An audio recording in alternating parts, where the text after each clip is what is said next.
नमस्कार दोस्तों, study with genius में आप सभी लोगों का स्वागत है।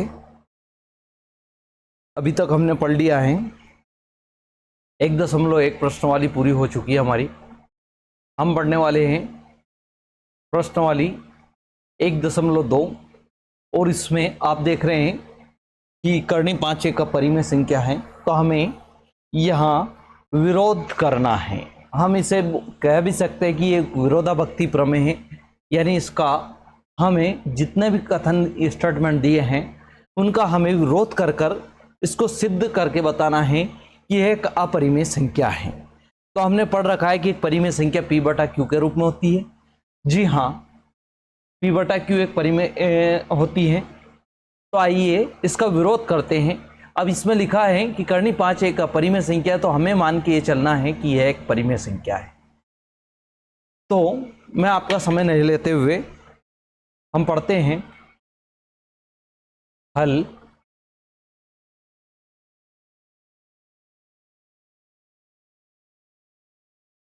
माना करनी 5 एक परिमेय संख्या है। अब करनी 5 एक परिमेय संख्या है, तो करनी 5 जैसे लिखते हैं। अब ये कैसी है? ये P बटा Q के रूप में, क्योंकि परिमेय संख्या P बटा Q के रूप में होती है, जहां P और Q सहभाज्य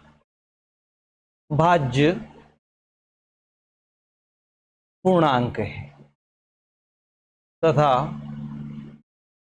Q बराबर नहीं है 0।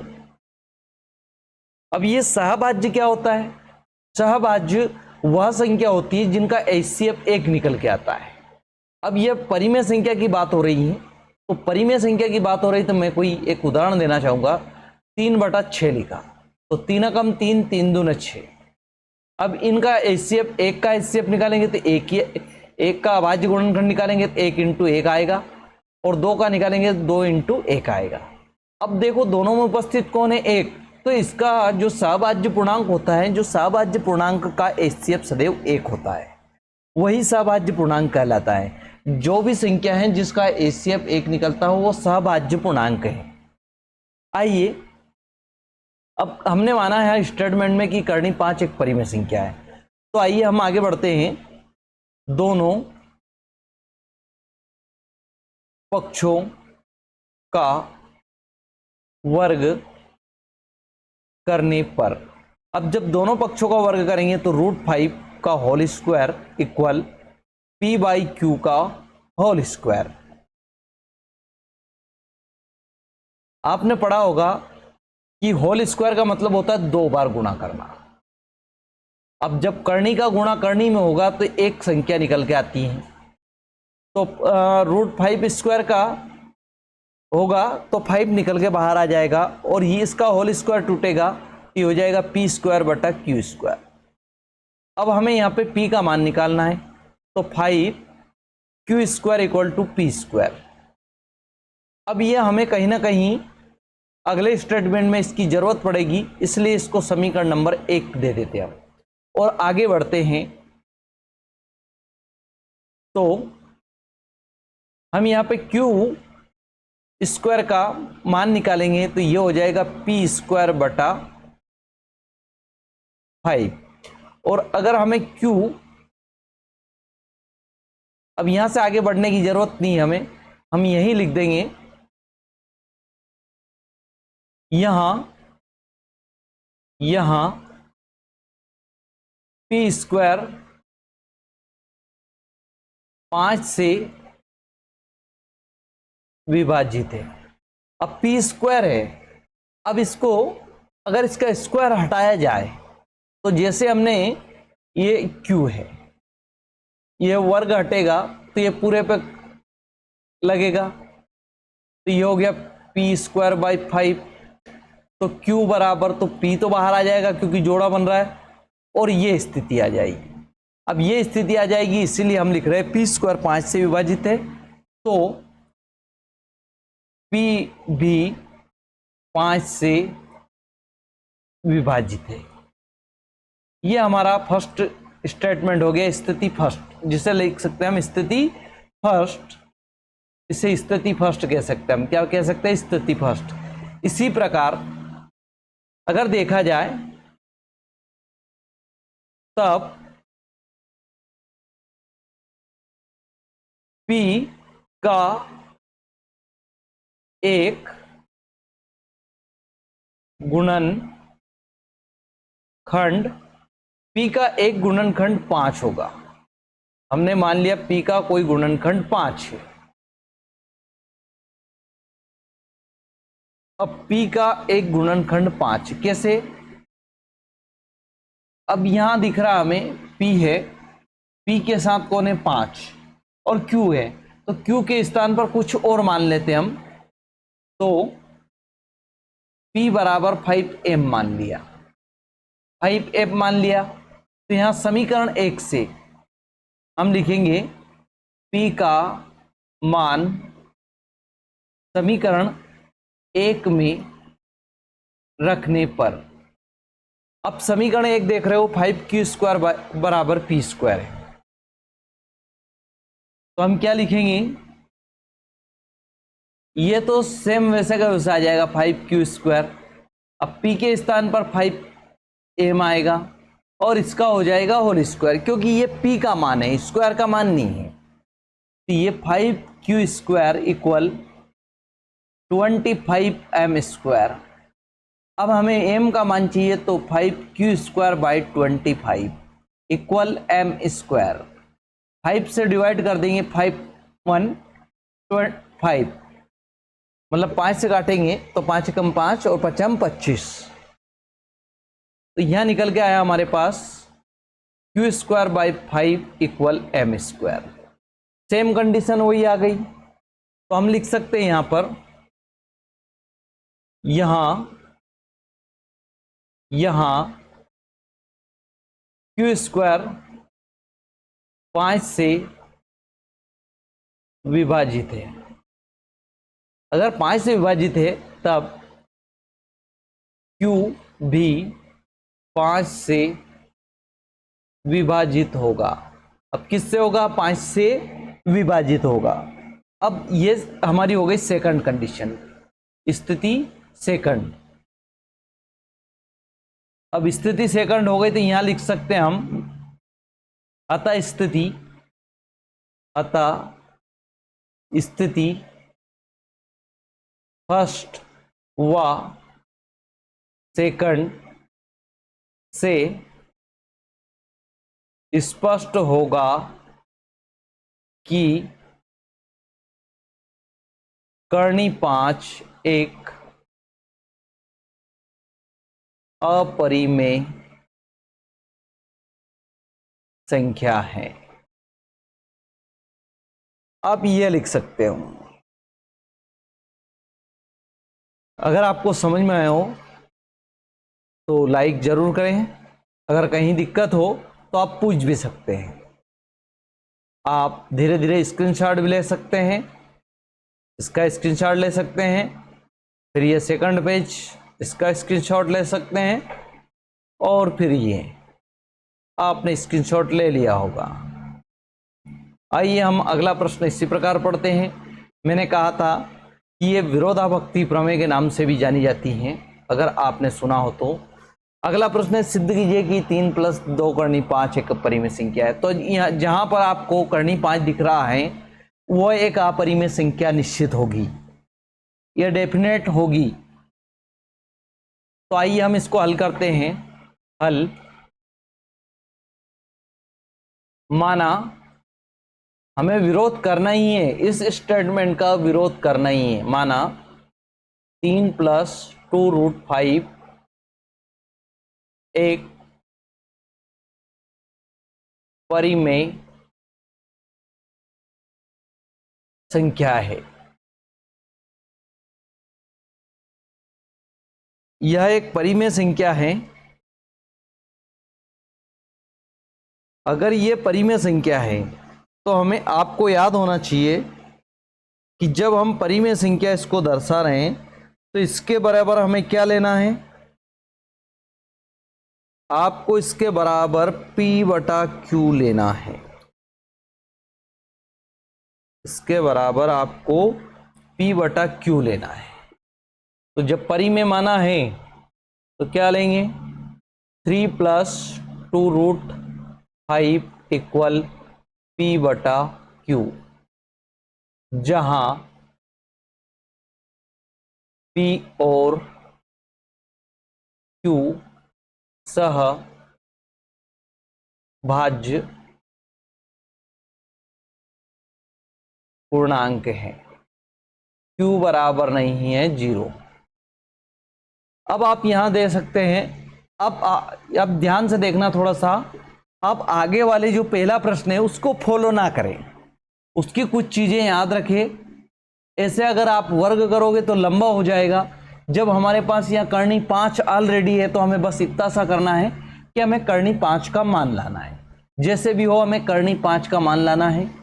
तो 3√5 इक्वल P बटा Q दिख रहा है। इसका हम 3 का पक्षांतर कर देंगे। ये प्लस की संख्या है, प्लस की है, और इधर आएगी तो माइनस की हो जाएगी।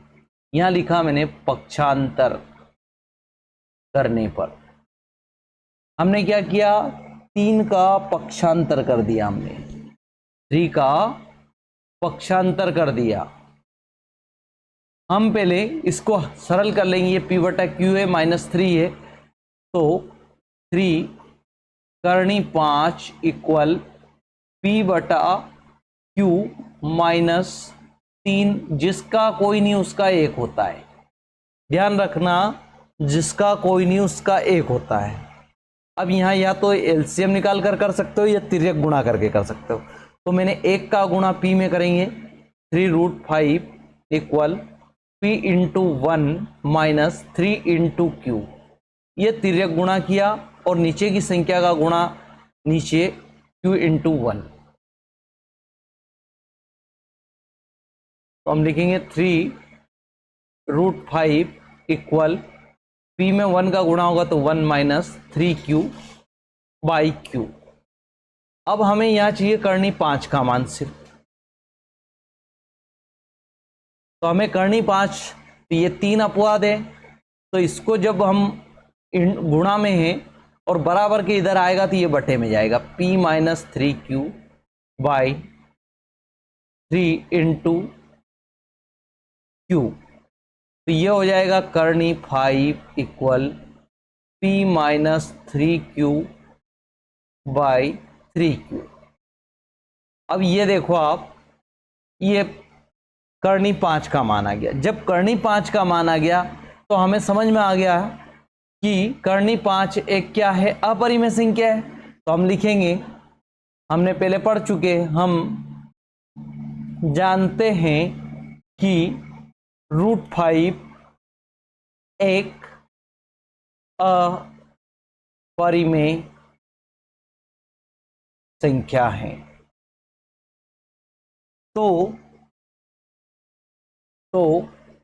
P minus 3Q by 3Q sorry 2 है, मैंने 3 लिख दिया है, ये 2 है, यहां से 2 2, तो ये हो जाएगा 2Q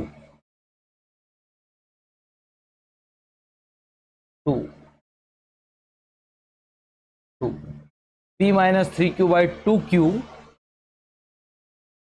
भी एक अपरिमेय संख्या है। भी एक अपरिमेय संख्या है। अतः 3 प्लस 2 करनी 5 एक अपरिमेय संख्या है।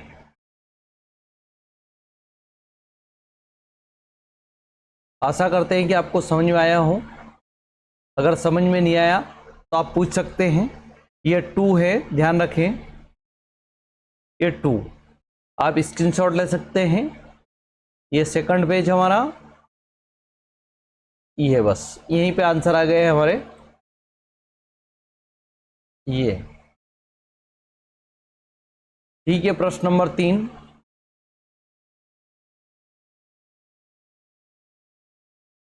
प्रश्न नंबर 3, सिद्ध कीजिए कि निम्नलिखित संख्या अपरिमेय है।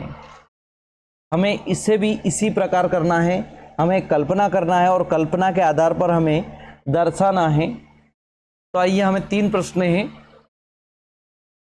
मैं पहले ही प्रश्न तो लिखेंगे, माना 1/√2 एक परिमेय संख्या है, एक परिमेय संख्या है। अब परिमेय संख्या है तो आप कह सकते हैं 1/√2 इक्वल P/Q। यहां लिखेंगे हम P और Q सहभाज्य पूर्णांक हैं और Q बराबर नहीं है 0। अब आप यहां देख रहे हैं कि √2 है। अब √2 का वर्ग नहीं कर सकते, तो हम इसका हर का परिमेयकरण करेंगे। तो हम लिखेंगे √2 का हर का परिमेयकरण करने पर,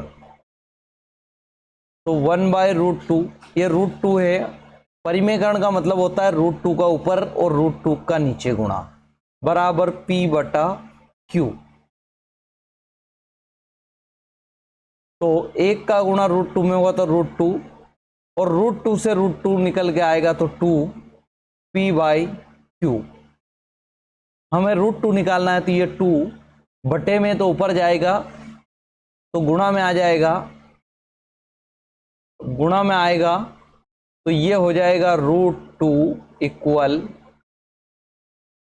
2P/Q।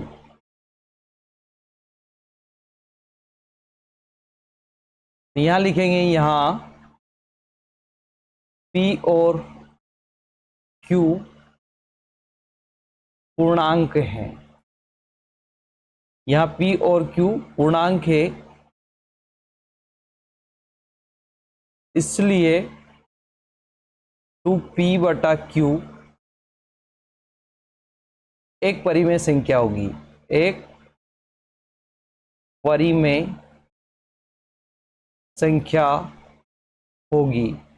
अब ये परिमेय संख्या होगी, परंतु अभी हमने स्टेटमेंट पढ़ा है सिर्फ, परंतु किंतु जहां आ जाता है वहां कुछ संदेह हो जाता है। तो हम लिखते हैं कि हम जानते हैं कि करनी 2 एक अपरिमेय संख्या है। करनी 2 एक अपरिमेय संख्या है,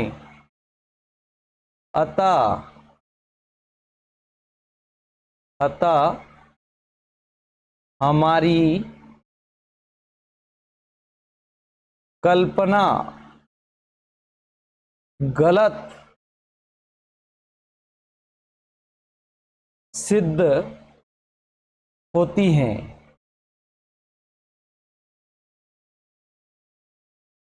अतः 1/√2 एक अपरिमेय संख्या है। ये देखिए, हमने स्टेटमेंट लिया था कि अब मैंने चोरी नहीं की, मैंने ऐसा कार्य नहीं किया, परंतु FIR होती है जब हमसे पूछताछ की जाती है तो हमें वह कंडीशन को अप्रूव देना पड़ता है, हाँ करनी पड़ती है कि हाँ मैंने ये कार्य किया है।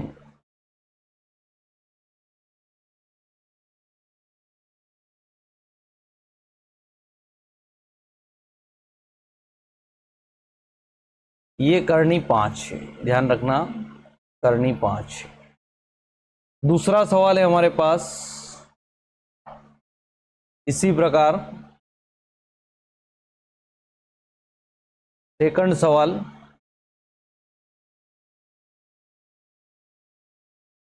सात करनी 5। माना 7 करनी 5 एक परिमेय संख्या है। 7 करनी 5 एक परिमेय संख्या है। जब परिमेय है तो हमें बताना पड़ेगा कि ये परिमेय है। तो परिमेय संख्या किससे प्रदर्शित करते हैं हम? P बटा Q के रूप में। तो आइए हम 7 करनी 5 बराबर P बटा Q फिर से यहां लिखेंगे, जहां P और Q सहभाज्य पूर्णांक हैं। Q बराबर नहीं है 0। तो आप देख रहे हैं हमें करनी 5 का मान चाहिए, तो और जो गुणा में वो कहां चला जाएगा? बटे में। तो ये हो गया 7Q। अब यहां हमें करनी 5 का मान मिल गया, तो हम कह सकते हैं अतः P बटा 7Q एक परिमेय संख्या है। एक परिमेय संख्या है। यह परिमेय संख्या कैसे है? हमारा स्टेटमेंट होता है कि P बटा Q के रूप में जितनी भी बटे वाली संख्या होती है वो परिमेय होती है, परंतु कुछ अपवाद भी है इसमें। परंतु, अब परंतु हो गया या किंतु हो गया, वहां पर समस्या खड़ी हो जाती है। परंतु हम जानते हैं, क्या जानते हैं आप? करनी 5 को आपने एक अपरिमेय संख्या सिद्ध कर चुके हैं, तो हम जानते हैं करनी 5 एक अपरिमेय संख्या है। जब करनी 5 एक अपरिमेय संख्या है, अतः हमारी कल्पना गलत सिद्ध होगी। अतः 7 करनी 5 एक अपरिमेय संख्या है। अपरिमेय संख्या है। आइए, यह हमारा प्रश्न नंबर 3 का पहला सवाल, ये दूसरा सवाल। आइए इस प्रश्नवाली का अंतिम सवाल देखते हैं हम। आसान सवाल है, अगर आप करना चाहें तो आप भी कर सकते हैं। इस प्रश्नवाली का अंतिम सवाल 6 प्लस √2। तो हम फिर से वही मानेंगे, मैं एक ही मेथड से आपको कराने की कोशिश कर रहा हूं। माना 6 प्लस √2 एक परिमेय संख्या है। जब यह परिमेय संख्या है तो इसे P बटा Q के रूप में लिखना पड़ेगा। तो 6 प्लस √2 बराबर P बटा Q। अब जब P बटा Q लिखा है तो हमें यहां लिखना पड़ेगा, जहां P और Q सहभाज्य पूर्णांक हैं। Q बराबर नहीं है 0। अब आप यहां से देख सकते हैं कि हमें √2 का मान चाहिए। √2 का मान चाहिए तो आप √2 को इधर ही रखेंगे। जब आपको किसी से अकेले में बात करनी हो और बाकी साथ में हो तो इधर उसे अलग भेज दिया जाता है। जब ये अलग भेजा जाएगा या अपमानित किया जाएगा तो ये धनात्मक था, अब ये निराश हो गया है। तो √2, और मेरा मानना है कि जिसके का कोई नहीं उसका 1 होता है। अब आप तिर्यक गुणा कर सकते हैं। √2 बराबर 1 का गुणा P में करेंगे, P minus 6Q by Q। ये √2 का मान आ गया हमारा। अब जहां √2 आ गया वहीं हम रुक जाते हैं, लिखते हैं जहां p और q पूर्णांक है, जहां p और q पूर्णांक है, और p और q पूर्णांक है तो हमें एक बार तो लिखना पड़ेगा कि हाँ ये बटे वाली संख्या, इसलिए लिखना पड़ेगा। तो हम लिखेंगे अतः p माइनस 6q/q एक परिमेय संख्या है। जब यह एक परिमेय संख्या है, लेकिन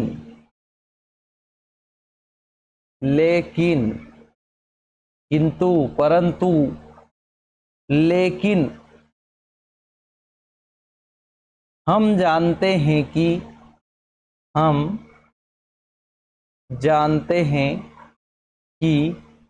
√2 एक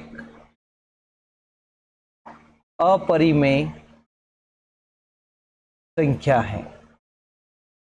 अतः अब जब √2 एक अपरिमेय संख्या और √2 का मान है हमारे पास, तो हम कह सकते हैं कि अतः हमारी कल्पना गलत सिद्ध होगी। अतः हमारी कल्पना या अनुमान, हमारी कल्पना गलत सिद्ध होगी। अब गलत सिद्ध होगी तो क्या होगा? तो 6 + √2 एक अपरिमेय संख्या होगी। क्या होगी? अपरिमेय संख्या होगी। एंड इस प्रश्नवाली का यही एंड होता है। आप इसका स्क्रीनशॉट ले सकते हैं। अच्छा लगा हो तो लाइक करें और आपके दोस्तों को शेयर करें। धन्यवाद।